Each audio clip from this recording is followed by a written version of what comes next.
Hello and welcome back to our coffee break conversations, where we are hearing from a few people who are reimagining what youth ministry, children's ministry and family ministry might look like at this time. So we are very happy to be joined by Cheryl Patterson today. Cheryl, welcome. Thank you for being here. And do you want to tell us a little bit about yourself before we start? Sure. Thank you for asking me to be part of the conversation. I'm Cheryl and I'm a Methodist minister currently stationed in East Belfast in Glenburn Methodist Church, where I'm in my third year of ministry here. Fab. Thank you. So Cheryl, what are you doing at the minute that maybe looks a little bit different than before lockdown started?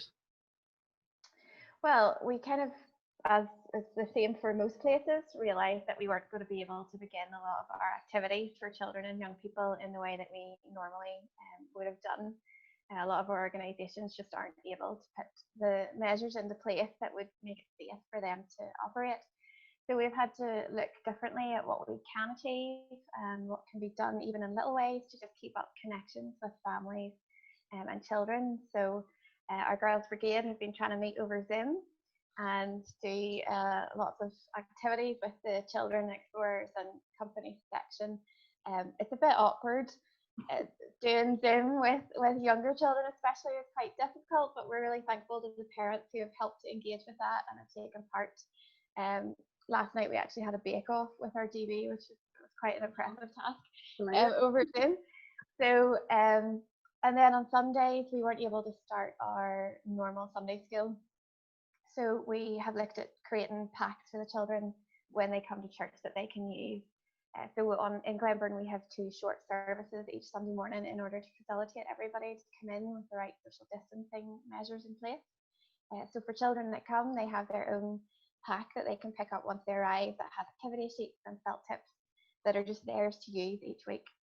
And we update that for each Sunday with activities that match in with the service and the sermon, so that the children are able to engage well with what's being spoke about and what the parents are hearing as well.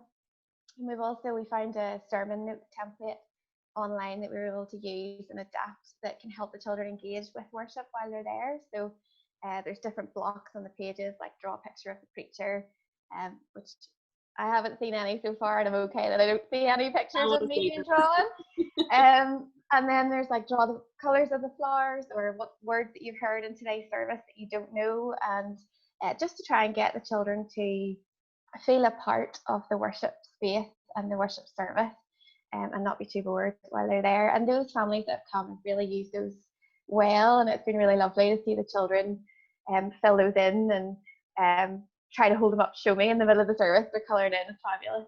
So it's really good. And then one of the other things that we've tried, which is a bit different, is that we're trying family church. So one Sunday a month in the afternoon, we use our church hall and we have set it out with tables, so we can fit 8 tables in our space with a 2-metre box around them, really, for spacing. So families need to book in and book a table, and when they come, they're shown to that table and they remain at the table throughout the worship experience. And it allows us to be a little bit more interactive. So we'll present from the front. The Chom team are helping us, which is really wonderful to have them because they bring energy, which is great. So we do worship together. We have a story, a teaching, and then we have activities and crafts that the families can do together. So we've had one of them so far, and it was really great to see just the families engaging with each other and how they did the crafts together, and it was just lovely to be able to facilitate the families being back in the building, which for some families the Sunday morning services just doesn't allow for it in that way. But it was really lovely to have the hall in the afternoon, and just to have that energy that children bring to worship and the excitement that they bring to worship, and be able to facilitate that and spend some time with the families, and for families to spend some time with each other as well. So that's been really helpful for us, and we're hoping to do it again in another 2 weeks, which will be great. Great, thank you. So why do you think all of this is important right now? Well, as we were thinking about how to reopen, and I suppose as we were responding to after lockdown, we realised that it was increasingly hard to engage with children and families, but that actually that was a real loss to us as a church if we couldn't. When we started back, and opening up for services, there wasn't very many families that felt ready or comfortable to be able to come. And we greatly miss them, and we miss the children, and we miss having their involvement in church and hearing about what's going on in their lives. And so we wanted to try and think, well, how can we safely still engage with the children and families in a way that keeps the connection for them, but also for us as church too, because they're a vital part of who we are. And if we don't try, I mean, it might be hard and it might be messy and it might not be as easy as it used to be. But it's so crucial because they're part of our family. So we need to make every effort we can to come up with new ideas and new ways to engage and to interact and to learn from each other, because children can teach us so much about faith and who God is. And if we don't try and have those conversations with children and engage with them, we're the real loss. It's not just them that lose out on our sense of family, but it's us that lose out from not having them. So we wanted to come up with ways that we could try, and hopefully it's working a little bit. Yeah, no, that's great. Thank you. Can you give us a few top tips or maybe some things that you're learning so far on this journey?